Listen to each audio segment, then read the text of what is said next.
Open your mouth. Spread your legs. Clear. Let's go.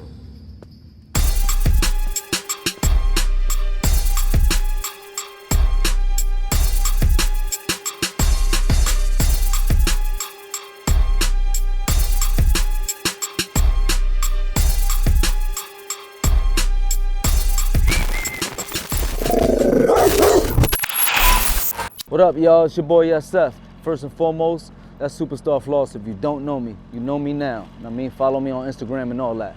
With that being said, we back for another Dog in the Yard episode with Demetrius Wardsworth. Know what I mean? He faced a lot of challenges in the inner city that led him to the streets, which led him to being incarcerated. He had a life sentence without parole. Know what I mean? While serving that life sentence, he searched and found a lot of personal growth. You know what I mean? So the guy got a good story, and I'm gonna let him tell it. S.H.U, Dog in the Yard. What up, yo? Already know what it is. Your boy Pistol Pete. Welcome to Dog in the Yard. And today we got Demetrius, straight out of Boston, Massachusetts.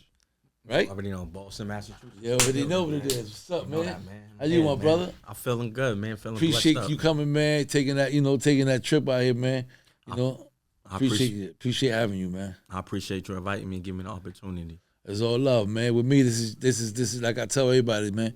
This platform is for you guys. This platform is for us, not only mine. It's for us that been through shit and gone through all kind of shit in life and shit like that. We here just to tell it, so like that. Hopefully, with one or two young guys out there, or sisters out there, could take heat to whatever we have, whatever we build on today.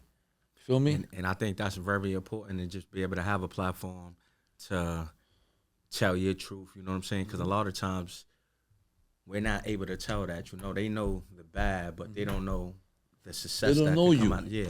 You just point blank when you in prison, you don't have a voice. You know what I'm saying? So when you don't have a voice, you know, you never have a voice in prison. You know what I'm saying? So this is why we created this platform. You have a voice. You know what I'm saying? You get to come back and tell your side of the story. You know what I'm saying? And what you've been through and the trauma and all the shit you've been through. You know what I mean? Absolutely. Because we ain't robots and shit. You know what I'm saying? Absolutely. We human beings. You know what I'm saying? We got feelings too. You know what I'm saying? And with that, Demetrius, I want to get into a little bit about your background. You know, where you from, raised, siblings, you know, sibling, when you started getting in trouble, problems, and when everything started. Yeah, I can definitely give you that. I'm from Boston, Massachusetts. My name is Demetrius. I go as Demet. People know me as Demet. But let me give you a background to me. A siblings of 5. Okay. Single parent home. Had my father too, in and out, you know. But Boston, Massachusetts, in the city, grew up in poverty, grew up with a lot of limitations, really didn't have too much, you know. My mother and my father tried to, you know, make $1 out of 15 cents. So with that being said, having those limitations, but also, you know, having a desire to want more, I think that's what kind of pushed me into the streets, you know, just wanting more, seeing more. But it was the more that I seen, you know, was more illegal activity, you know, and I just kind of gravitated to that because that's majority of what I seen. Right. So that's my story. Just growing up in poverty, you know, my mother, you know, tried to tell me what's right, go right, but I didn't have those examples. Right. You know, a lot, you know, we do what we see, not what we told, you know. So if I'm not seeing that and you're just talking that and I see something that's better, what it seems to be better, perceived to be better, that's what I kind of gravitated to. So, yeah. You know, that's my story. That's what a lot of young brothers, you know, a lot of young brothers and sisters, you know, we always do, I mean, it's just lack of knowledge and stuff like that. We haven't grown up, you know what I'm saying? Sometimes we need the parent, you know, either the father, the mother, you know, or somebody else, my man, easy, or take it this way. And we still don't listen. Yeah. We still do our thing. You know, we still manage to do what the fuck we want to do. Yes. You know what I'm saying? So I get it. So when did you start getting in trouble and all that? Like, at a very young age, Caught my first case, 10 years old, stealing a bike. You know, with that case, you know, it escalated, stealing, drugs. Then it grew to violence. I was in and out of DYS at an early age. I was committed to DYS, and was being committed to DYS. I got committed at 14. I was committed till I was 18, so they kind of had supervision over my life. And I was in and out of DYS. Then it just trickulated to being incarcerated as an adult. My first case as an adult, I was 17. It was a attempted murder. I want to say, if my memory serves me correctly, 2006. Okay. 2006, I might have been like 17, 18. I caught a attempted murder and beating that. Then a year later, I was on the investigation for murder. A year later after that, or maybe 8 months after that, I was charged. I was out. They was investigating me, brought me to the headquarters for questioning, let me go. They didn't have probable cause to arrest me. Then like 8 months to 9 months later, they end up arresting me. I was locked up on a probation violation, and they end up charging me. And when I was locked up during that time.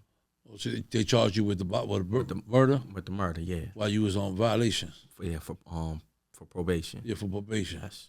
Shit. Everything came at once, huh? Yes, everything came at once. It was so funny. It was on April 1st. I'll never forget. I was in a hole for a fight. They brought me downstairs saying it was for, what did they say? Saying it was, I had a nurse call, a sick call. So I'm like, I didn't put no sick call. Why they want to speak to me, you know? Because usually you got to put in a sick call. Yeah. So they brought me down there, then brought me somewhere else. D told me. I said, yeah, this seems suspect. So, you know, I was embraced by the police, giving me my papers, telling me they was just charging me for this. It was April 1st. I never forget. I'm like, this shit got to be a joke. Yeah. But nah, that playing around? Yeah. That shit was real as a motherfucker. Yeah, that shit was real as a motherfucker. Yeah, so I didn't a lot of shit was going through your mind at that point. Absolutely. Shit, you on violation. Now you facing a body. Yeah. You know, where's your parents was at this point? I mean, what your family was like? I mean, at this time I wasn't staying with my mother, but I was with my mother. You know, I called her and let her know. Call my father. Call my significant other. It's funny, the one that's here with me right now. You know, wow. Telling her like the situation, the news. Okay. So you know they wrote it out. Went through the process with me, and I just had to go fight that case. I fought it for like 18 months. I was eventually sentenced to that case. So you went to trial and you lost? Yeah, I went to trial. I lost. How much they gave you? Life without the possibility of parole. That's crazy. So now you sitting at 17 years old. Yeah, at this time when I got convicted, yeah, like 18 turned 19. 19, okay, let's say 19. 19, yeah. And they gave you life. Gave me life. So was it natural life? Or? It was natural life without the possibility of parole. They said I wouldn't be here talking to you right now, you know? They gave me life. I went upstate, you know, went through my the process of that. Then like 10 years later, within that sentence. While you was in jail, I mean, which your first time to jail, right? I mean, yeah. You was in a little juvenile shit going back and forth, but now you in jail and you got life. How was that to your mental? Like, you know what I mean? Like you going through that, like. To be honest, how was you handling that though? I was numb with the reality because I didn't want to face that reality. You know, like I was just trying to.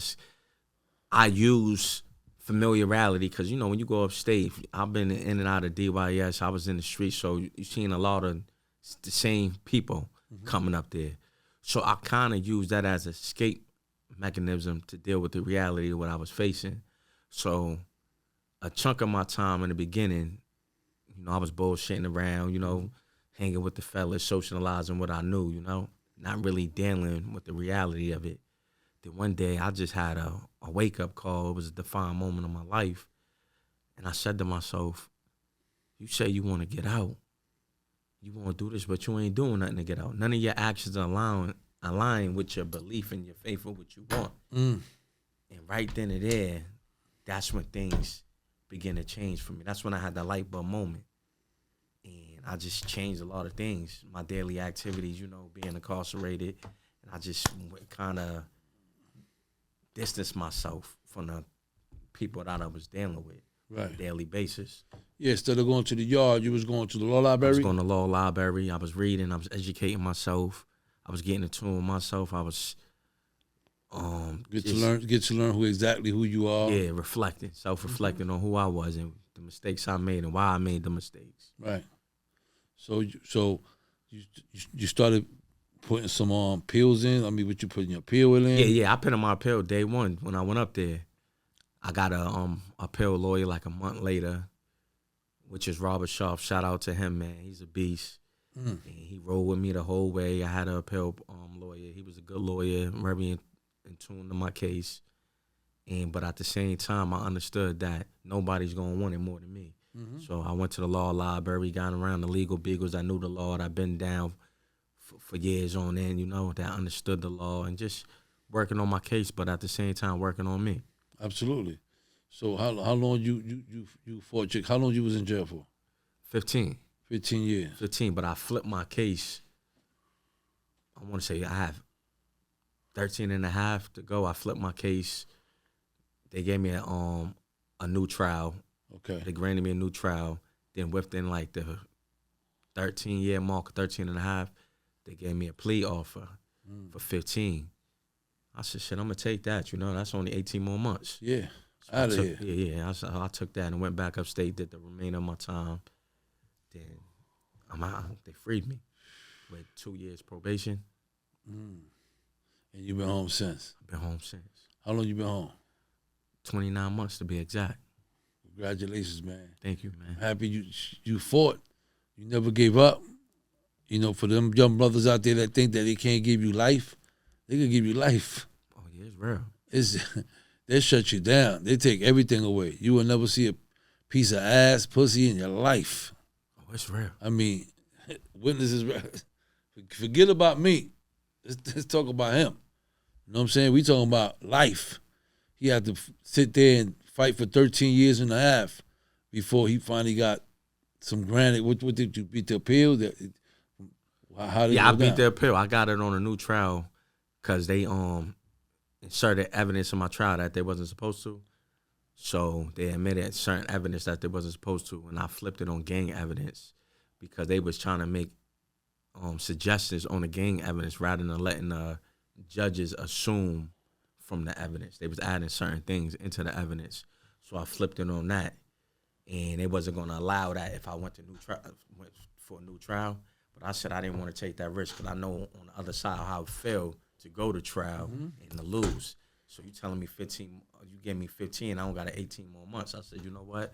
I'm going to go with that. Absolutely. You got to take that because the risk is there. The risk is there. And it's major because you don't want to find yourself back again having life. Hell no. I mean, it's real. You could get life, so I'm going to tell you something, man. It must have been hell, just there, and I know what kept you alive and kept you going was your faith. Absolutely. You know what I'm saying? And your change. Because if you didn't have that change, that mind where your bow and you click and you say, hold up, I got to get with this, you'd be in the yard right now. Absolutely.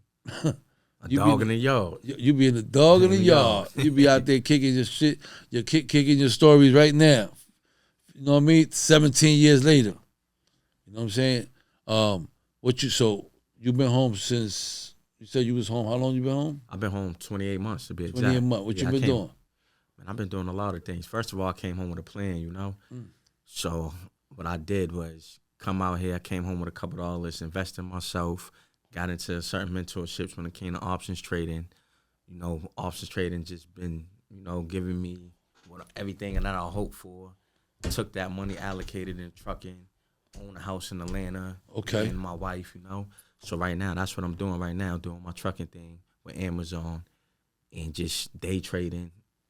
And just that's what I'm doing. That's what you're doing? Yeah. Then I got a mentorship going on right now, teaching people. Break it down because these guys got to know out there. These brothers, I want everybody out there in the world to know what this brother's doing, man. So right now, my primary source of income is trading. What I do, I'll take that money. That's how I live. But I'll take a portion of that and allocate it and long-term investments. I got my trucking going on business in Atlanta, Georgia. But what I do mentorships, and I got my Patreon going that I teach people. Let's say you don't want to take the mentorship and you just want to take the lazy route and just copy and pick my plays. I got a Patreon, and I give signals. I give you my entries. I give you my exits. I tell you when to scale out, tell you when to scale in. That's what I do. If that's something that you're interested in and you want to follow, you can follow me on Meech, MEECH 0619. You can find me on there if that's something that you're interested in. But essentially what I do, because I don't want to fish for you. I want to teach you how to fish so you can eat for a lifetime. I do mentorships. I show you a strategy, a profitable strategy that made me to be able to live my dreams and do it how I do it. I show you strategies. I show you entries. I show you support and resistance. I show you certain levels. And that's what I do. And I understand the misconception when it comes to investing. The first thing people think is gambling. There's nothing gambling about it. What you're missing is the education part of it.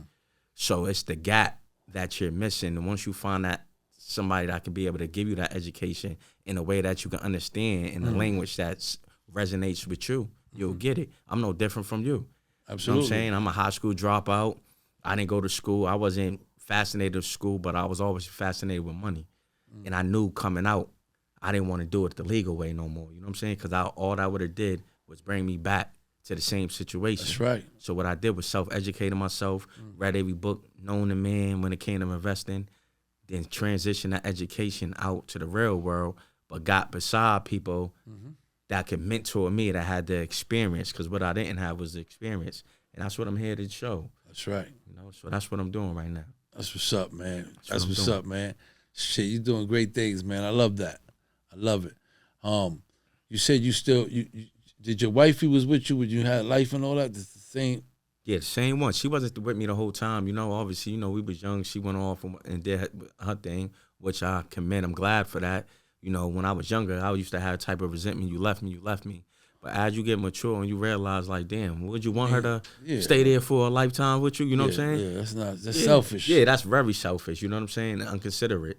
But, you know, she did what she did. She had a kid and all that. But one thing was missing. The element was me. She always still loved me. She still always had a love for a nigga. Yeah, the only thing was holding you back was the cell. Was the sentence. You know what I'm saying?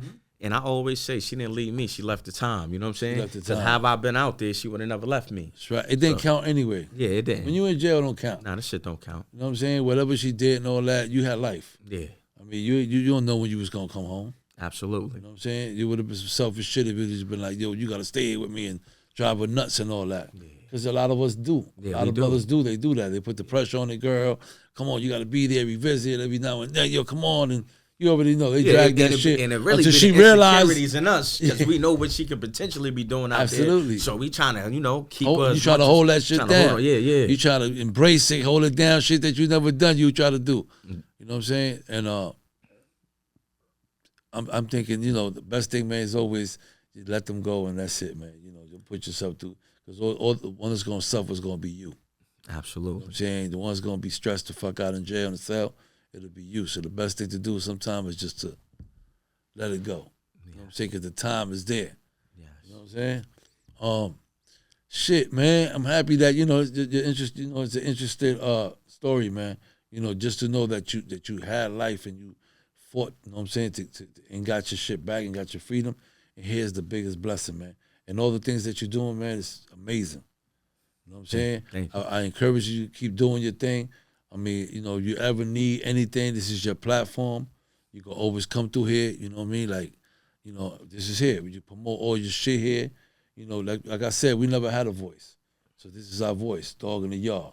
Know that. You know what I'm saying? And one last question about prison reform. What you think about it? You think it's needed? It's definitely needed.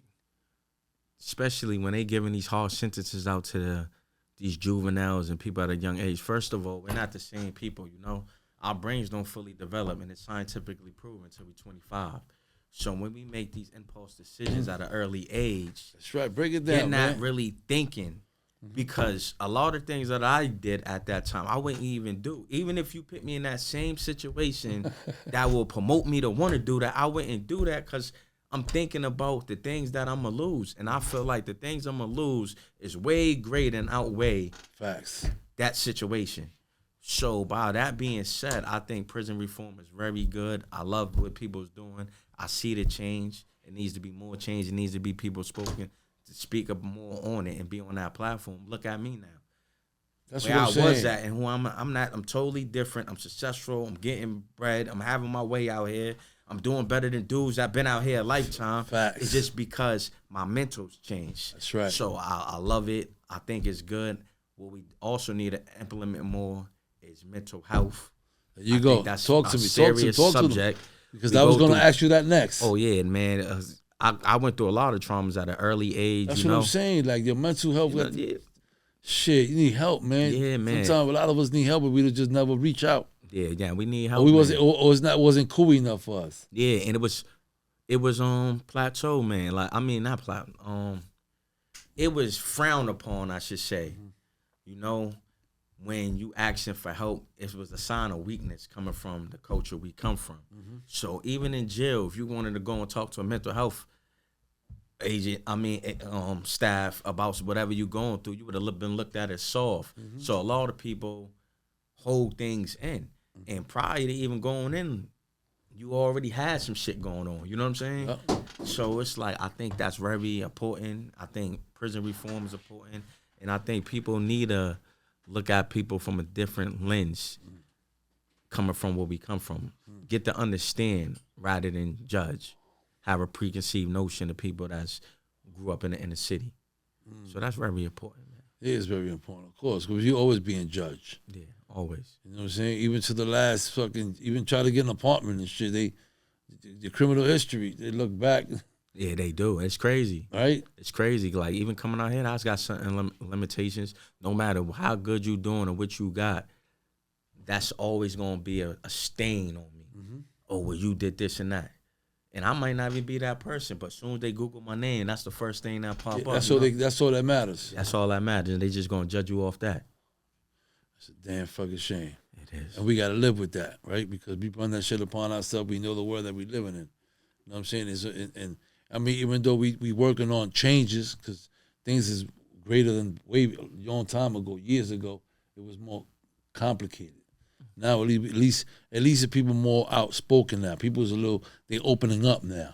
You know what I'm saying? You feel me? I think social media gave you a voice. You know. Yeah. So, people talk about social media, and I understand it, but I also understand you can use it for the good. You can use it for your own platform now. Of course.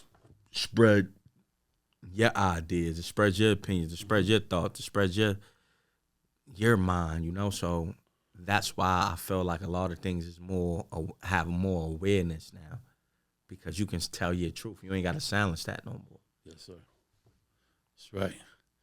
I mean, with that being said, man, I mean, the brother's here. I mean, he's blessed. Came from Atlanta. You know what I'm saying? He out there doing big things. I mean, you want to reach out, anybody out there in Atlanta, you already know, hit them up. Let them know where to find you. You can find me on all platforms, but Meech0619. Instagram is the best place to contact me. And if you're interested in trading and learning how to trade, man, you can hit me up on that. DM me. I do mentorships, and I'm gonna teach you the right way. As I tell everybody, I'm no different from you. The only thing that's missing is the education. So that's where I come in at, and I educate you and help you to be able to make them informed decisions in the trading space. So could you give us a little bit, break down just a little bit about, what are the things that you would teach them? You know what I'm saying? Like the basics. I would teach them, first of all, I'd teach them the basics. I'd let them know what option trading is. Because if you don't know that, then you don't know nothing. I'll teach them that. I'll teach them the systems. I'll teach them market strategy. I'll teach them levels. I'll teach them risk management. I'll teach them how to enter a position. I'll teach them candlesticks. And those are the What's candlesticks? Basically, the candlesticks is the behavior of the stock. So the candlesticks will show you the high, the low, the close, and the open. So once you understand that, the candlesticks, it has, what I say, a chart or stock has a personality. And you will understand its personality and be able to interpret it by the candlesticks, the market structure. Okay. And these are the essential things that you need to understand to be able to become a profitable trader. You get that, right? You already know. He focused. Yeah, I'm focused. You know what I'm saying? Man. He's tapped super in, man. focused. He tapped I'm in. locked in, man. I love it, man. Locked Listen, in, man, man. it was a pleasure having you, my brother. Man. On some Always, G I'm glad. shit, Yeah, man. you already know. You already know. Yo, Your you know boy what I Pistol wanna Pete. do? Yeah, talk to Go me. ahead, talk to him. Nah, go I ahead. want to bring the wife in here real quick, right? Yeah, bring her in here. Come on. Because- Let's get her. Let's Yeah. get her. Let's get Wifey in here. Because the focus is always highlighting the man coming on business. As far as But this, where did she go through? where she went through some shit. Yeah, she went through some shit. And I'm on she She can come right there right next to him. yeah. You know what I'm saying? We doing a little something a little different. You know what I'm saying? We got Wifey here. You know what I mean? Just a little bit about, you know, the changes and just like he said, you know, the woman, they go through shit too. Shit, especially, you know, young and shit, and they take your fucking boyfriend away, your husband away. Yeah. You know, you like, what the fuck? You all fucking lost this shit. Like, Young, confused. there you go. You know, I don't know. I don't know how much he told you about our story, but He told me a little bit. He told me that, you know, I mean, you know, you have your Wifey now. He told me that he went to jail. You know, he had life. known each And- other since about 10, 11 years old. But when they took him away, I was there when it happened. And I'll never forget the day the police came in and they said to me, "You can go ahead and put his shoes on because that's the last time you're going to be able to be close to him." I didn't even know, I didn't know what was going on. I didn't know what the charge was about. I was young, kind of naive. Me and him were both from Boston, but I was like raised up in a different type of area, like a more nicer area than he was. So it was all new to me. But they took him away, and we went through the emotions and stuff, and he ended up getting convicted. A whole bunch of other stuff happened in between that, but it was heartbreaking for me. It really was. How old you was?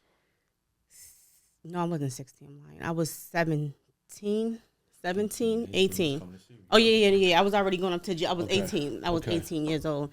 But he was like my first hood boyfriend. Yeah. So it was just like it was different. It was different. It wasn't easy. It was hard. It was complicated. It was- you couldn't yeah. understand most of it. I really couldn't seem to understand. The whole going up to the jail thing was confusing to me. I have family that's in the streets, but my dad kind of kept me away from that. Yeah, so yeah. it was just, Yeah, it was new. It was new to you. You like, Right. what the fuck? Here I am, 18, going to go visit this guy. I know I love him. I want to be there for him. and he's a smooth talker. Yeah. He's a smooth talker. He was like, "I'm coming home, this and that." I'm like, Yeah. okay. I mean, he You said know- Came that home. was his Yeah, job. no, he did. came home. He eventually came home. He didn't lie. He did not lie to me, but it took some time. It took some time. It took some time. He had to fight for his life. He did. He did. He did, right? You know, and I mean, this is like true love. You know what I'm saying? To me, you regardless of where, yeah. I mean, who would want to expect you to be in jail? I mean, he's serving life. I mean, you'd be selfish of him. But I told him that for him to think that you're gonna just be there and just wait for him, and you're so young.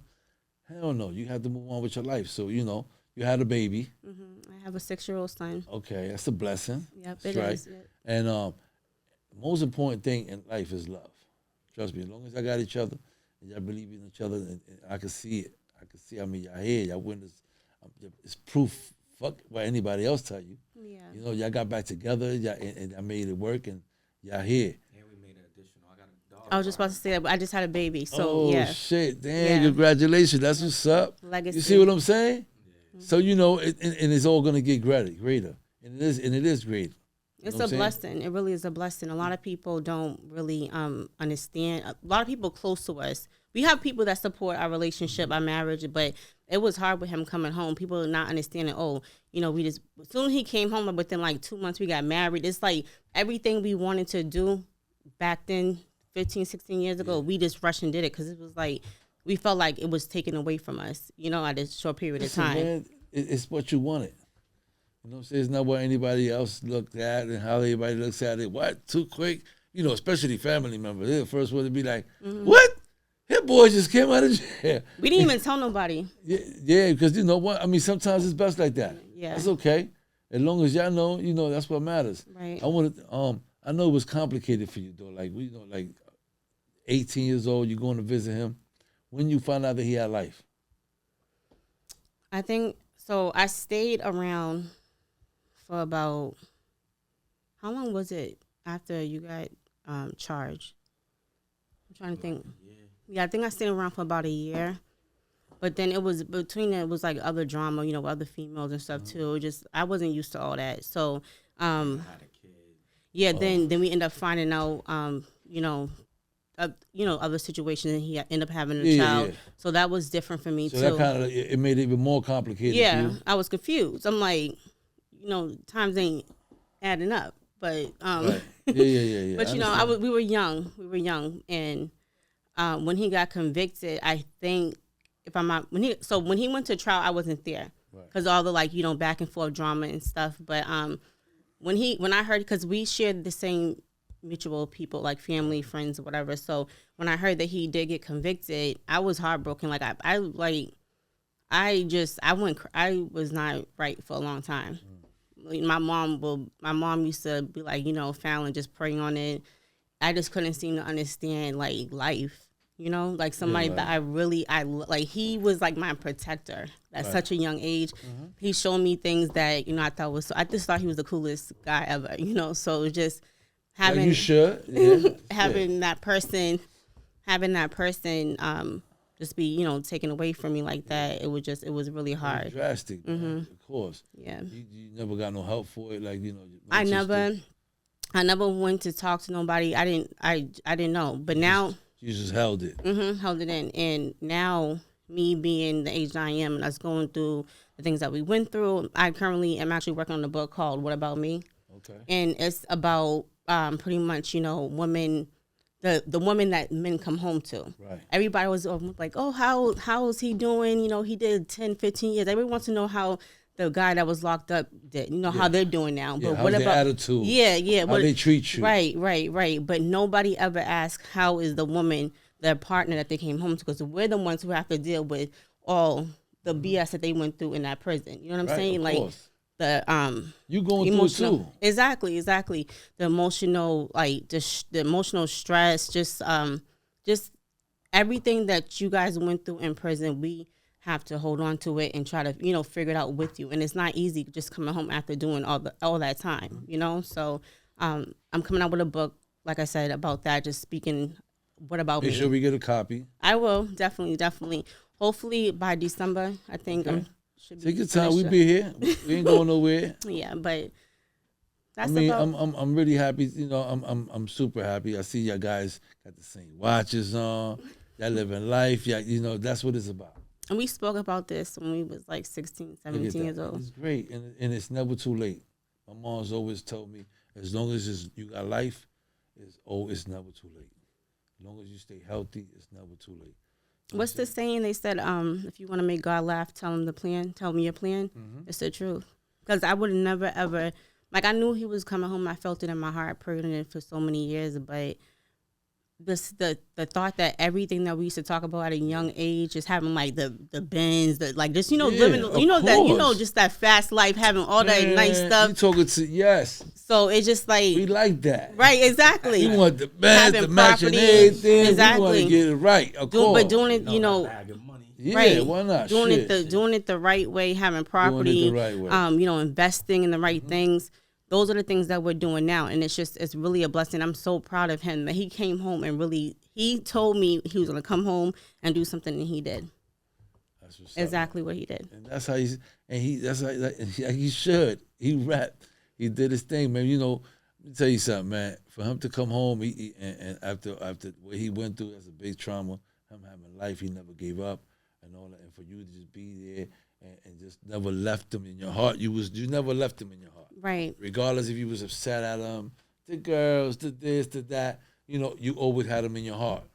Even other guys, I always compare, he's not really like Demetrius. You always compare. Yeah, I don't see the hustle in him. I don't see he's so corny. He's not. You always looking the bad in the other person, right? I get it. No, I get it. Believe me, you be like, damn, this chick is kind of corny. She ain't Lisa. Right. Exactly. I get it, man. Well, listen, man, I'm happy you guys came through. Thank you. Thank you for having us. Appreciate you guys, man. Of course, man. You guys, man, y'all made my day. I don't know where they can find and I love it. Man. Let me know where they can find what you got going on up in Atlanta. This is all over the world. Let them know what you got going down. You know what I'm saying? This is your house. I want you to, when you finish your book, Bring it up here. You know what I'm saying? We'll promote it for you. And whatever needs to be done, you're part of our family. You know what I'm saying? I appreciate that. On Instagram, Fallon Denise, FALYN DENISE, and I am currently a life insurance agent. I don't know if he told you that, but that's what my what you call it. That's like my main, source of income that's coming in. That's your job. Exactly. So I've been doing that for a while now. I'm currently teaching other people to become agents as well. So I have all the information on my Instagram, just showing my lifestyle of, how, easy, not easy, I should say easy, how just my lifestyle is as far as being a life insurance agent, being able to travel at the same time. Like when we go back to our hotel, I have a client, so I'm making money and still having a good time. Right. At the same time. You the convenience. focus, man, and I love that. You're supposed to always get it in. Work, have fun, enjoy yourself out here in the city. You know what I'm saying? New York, it's nice weather out here. You know what I'm saying? Absolutely. It's got a bunch of little places down here downtown. They got a little spot right here, Sweet Chicks. You ever been to Sweet Chicks? Nas on that. The rapper Nas. Yeah. It's like a little, it's nice. They got waffles. No, it's like two blocks down. Okay. But it's a great spot to go. They got the good drinks. Step two. You know what I'm saying? We're gonna step to what's that spot with the little Hennessy Wings. Hennessy Wings. Yeah. I forgot the name of it. It's a lot of places. They got cats down there. Y'all eat meat? I don't eat no meat, but I mean, Yeah. they got what is it, cats, guys? Yeah, they got cats on right in the corner. They'll go in there. They got all kind of shit in there too, man. They got that. Yeah, so there's a lot of food in New York is great. So enjoy your stay. How long you here for? Tomorrow? Yeah, we gotta fly back out to the kids tomorrow. Appreciate you guys coming down here. Thank you flying guys down. for having us. You know what I'm saying? This dog in the yard. This is your platform. Whenever you finish your book, make sure you see me. Definitely will. You stay focused. Be great to her. Take care of her. Protect her like you always been. I ain't got to tell you that. See, like you're a God. You focus. You're a great man. You know what I'm saying? God bless you guys on your kids. Thank you. On your new daughter. Thank you. Daughters is different. Believe me. So, I got one. And believe me, it's different. When you have a daughter, it really molds you. Like you're already a dope person. Now you're going to become a doper person. Just because of that little girl right there. Not thinking that you're your little man too. But that little girl, it's just different. Girls be like, Even the way she looks at him, like it's a beautiful, it's feeling. It's crazy. You can tell like she's like so in love with him. Super in love. And you're gonna be so open, bro. You're gonna be so open in love with her. You're gonna be like, you be damn in it, boy. Believe me when I tell you, man. It's gonna get greater for you guys. You know what I'm saying? I know you young and shit like that. You know what I'm saying? So I know I look young and shit, but I'm an old head. Nuh-uh. Really? I won't tell you my age on air. But anyway, with that being said, man, you already know it's your boy Pistol Pete, dog in the yard. Till next time, man. Big U, I see you. Colors all day. Blue Moon.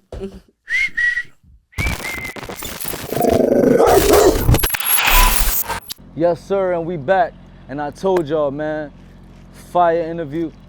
The guy doing a lot of things. While serving that life sentence, he found that financial literacy.